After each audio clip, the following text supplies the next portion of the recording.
This is kind of a reoccurring theme, is she's never used her staff more. It's a lot of her moves now use the staff. She does a lot of moves where she uses the staff along with punching and kicking. She uses it. She also uses her glaive more in a lot of her animations. You can see in her throws. Yeah, I wanted to make sure all of her weapons kind of came through, right? Like, she's had these things for decades now. Right. And you'd often see her use them in like 2 different moves. And as I break this game down, the more I would play it over the last year, it always struck me the range of the characters is really strong because of their weapons. And it kind of occurred to me, this is essentially a weapons fighting game in some ways with a lot of characters. Like, it's way more of a ranged game than we've previously seen in MK. Like, you can see her down 2 is awesome. It's one of my favorites to use in the game. It definitely covers a lot of ground. Yeah, it's a very, very good move. So I'll go over just a few of her normals that I think are core. I think her back 2. The wiggle stick. Yeah, the wiggly stick is extremely fast, multiple hits, really easy to, you see it, hit confirm it into a special move. Good damage. It's an awesome whiff punisher. Oh yeah, and I mean it's definitely there to keep the distance, right? Exactly. Like I have this much space at all times. When she's hovering around this range, if you think you're going to hit a button or whiff an attack, you're in a lot of trouble. Yep. It is a high, so if they do like a down 4 under it or they can duck it, it's going to whiff, but it's awesome for controlling this upper level, like chest area space.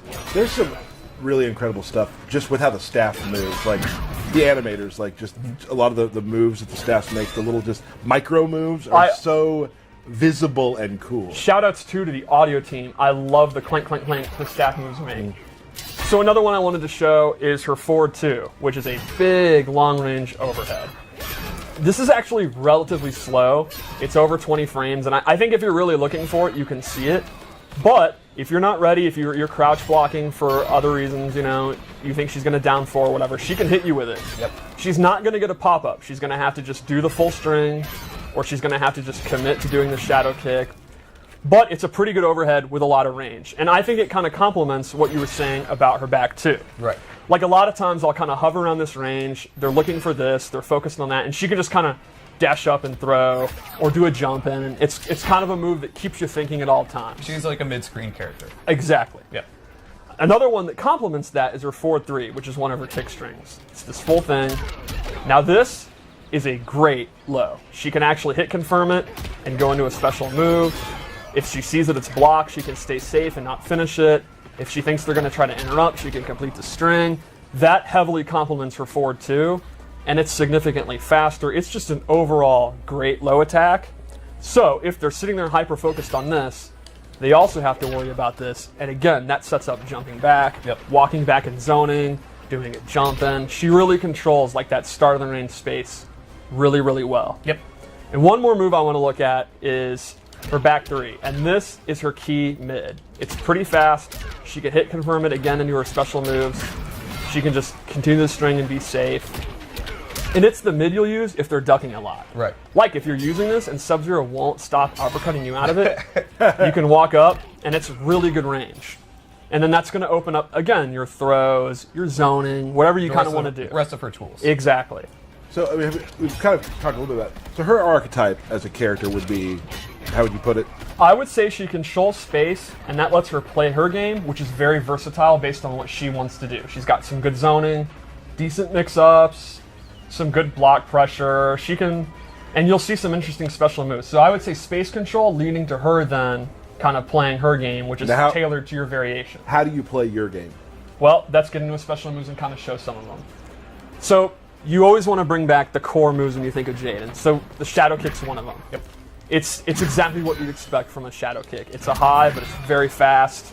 It has a second hit. Yeah, it's a great whiff punisher, a great sometimes I'll just be walking back, and if the opponent, I think he's gonna do an ice ball or something, I'll just preemptively do it, and I'll take the risk. Right. And he might punish me, and that's a bummer, but I'll take the risk. It's a bummer. Yeah, and then her glaives are back, but they're done a little different. You kind of took the spirit of the glaive, but they're now a slow-moving projectile with a lot of wind-up, but you can see they cover a ton of space. And that makes them awesome if you think the opponent is going to jump in, like they'll get hit by the tail of it. Right. Or if you think they're trying to walk in. So it's not like a projectile you spam, it complements her space control. Like you kind of do it just to say, no, the mid-screen is mine, stay back, don't move. And then if they try to jump it and they're going to jump early because it has such a long tail, that's what your down 4 is for.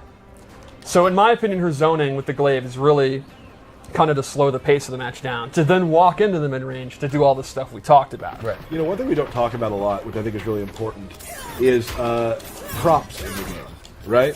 Like a lot first of- hit first hit props props? or like weapons? First Oh, hit not props. first hit props. Okay. Weapons and things like that. Yeah. A lot of the characters who are in Mortal Kombat are iconic, not because of just their character, because of what they carry. Yes. Right.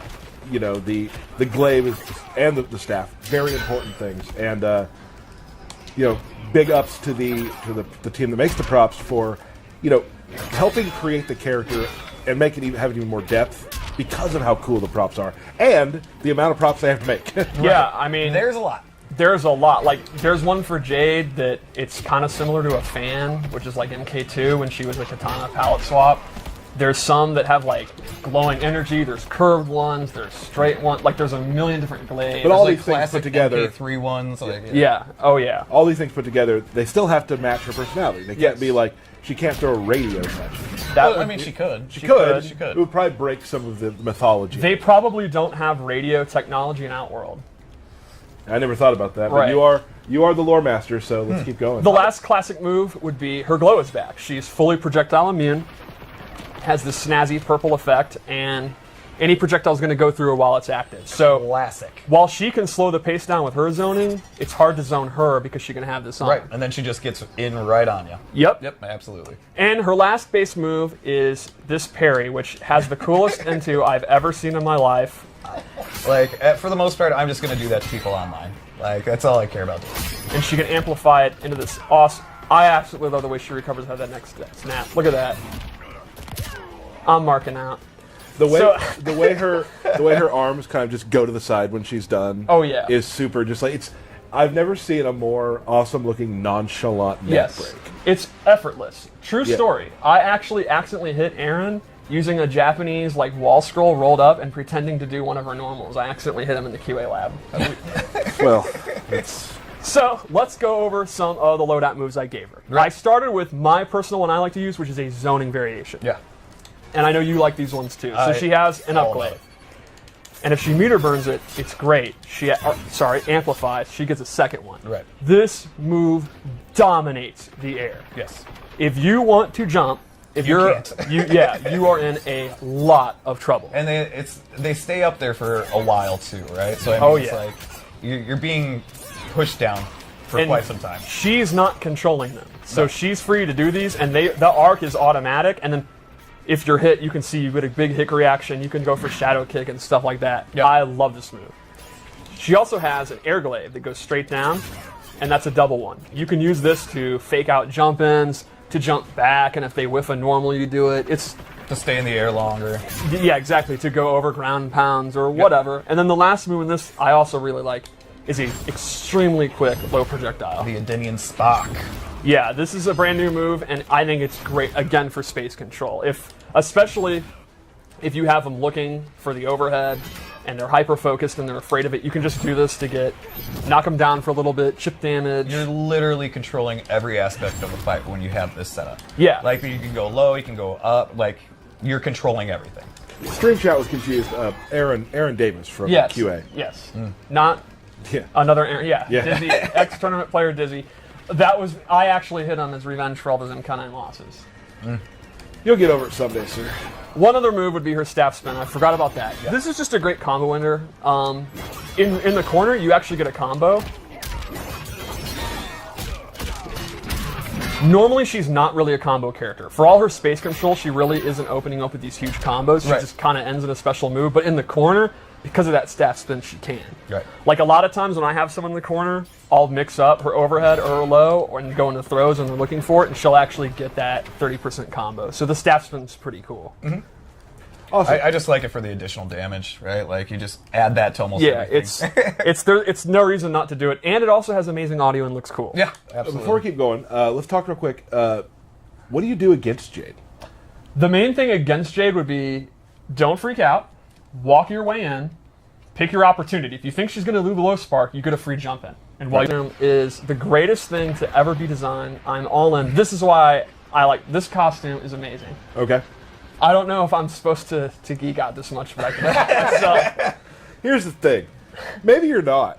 but we all accept the fact that you're going to, Okay. and I sort of love it. Okay, so on this loadout, she is more rushdown based. If the zoning's not working out for you, she has a command run. Also, everyone that's emo that run has gone in MKX because you don't have a neutral, you can play Jade. And so this pole vault move, if you just let it go, she'll actually do some damage. Like sometimes I'll use it, it's just a combo ender and get some additional damage. Right. She can also hold it and actually go like full screen. And she can cancel it. So she actually gets some pressure off this, like, and then she can go for a overhead, low mix-up, or a throw. There's not a lot of options to be like super plus on block, but it can catch the opponent off guard, and there's some like minor advantage she can get. It's pretty decent. Can I give you some props? Okay. The name you've given this version, It Ain't Easy, is pretty good. I think every MK9 Jade player is saying amen. Yeah. Right. The other thing about this move is the meter burn actually hops up, looks awesome, and is tied to one of her crushing blows. The requirement for this one is kind of interesting. This has to connect from a very significant far distance, and it will actually trigger a very nasty crushing blow. Some good damage. The last thing we gave her on this loadout, and this complements her rushdown, is her old UMK3 and MK9 double shadow kick. Right. So this does the same damage as the other one. The main thing is it pushes them hella far back, and it does not reverse their corner positioning, which you were asking about earlier, and that's why I equipped this. So, for example, notice the other one, she would teleport behind. Correct. When I'm doing these corner combos now, they're still in the corner. So my personal loadout, this is one of my favorite moves to use. It's fun having 26 now years of moves to look at. Yes. To like, now that you're able to create these characters, like there's so many homages to things of the past, and that's really cool. So let's do one more loadout, maybe? Let's do it. I'm a big fan of this costume, too. Yes, the characters look gorgeous. I'm also a super fan of the maskless version. That's what I use, because her face is really cool, and I love her hair. So this one, we gave her... It is an ability, and it actually enhances her normal attacks, and she gains a whole group of normal attacks she can use, and they're all based on using martial arts with the staff at the same time. For example, she gains this new ender. She gains this one, is absolutely awesome. And I think the coolest of all, this actually changes her sweep. And she gets the best sweep in the history of Mortal Kombat. Helladus. Can I tell you how fun it is listening to you talk about characters you're really into? This is the coolest thing ever. Now the next it's thing, a sweep. This is cooler than the last thing. No, this sweep is OD and beautiful looking. And it has amazing audio. Can you show the swing again? The batters up, I'm going to call it? Yes, I love how she catches it. Oh, that's so cool. So those are our 3 loadouts I chose. There's still a couple more we didn't show. Yeah. Oh, I forgot. I forgot the best How could you forget that? Your favorite one. Yeah. Oh, yeah. Oh, and you don't have the bunk in any of these ones? Nope. Okay. Nope. There's still a couple. All right. We'll save those. You showed throws and such too, right? But we do have the fatal blow. Oh, right. Boom. Is it an overhead? It is not an overhead. Okay. That would be extremely good. Yeah. Maybe it should be. Maybe it should be. But yeah, again, most of her stuff is to get the opponent away from her. Yep. Right? And so she can control the screen again. Yep. With just enough offense to get the job done, but for the Trailer real quick. Mr. Burke.